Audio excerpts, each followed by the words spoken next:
Jeg blev født 1996, den 3. marts. Jeg gik på Vindinge skole. Vindinge er et lille sted i Roskilde, eller ude for Roskilde, som er rigtig hyggeligt.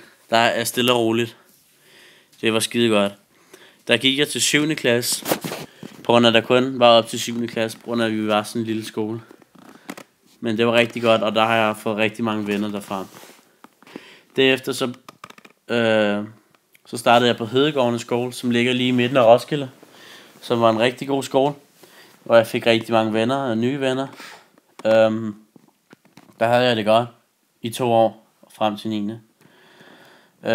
Nu går jeg så på Vejle Efterskole, hvilket jeg er rigtig glad for. Det kan jeg rigtig godt lide. Mine fremtidsplaner ligger nok sådan, at jeg godt kunne tænke mig at komme på STX, for det er det, der åbner de fleste muligheder for mig. Jeg ved ikke helt, hvad jeg vil være endnu, men det finder jeg nok ud af. Så!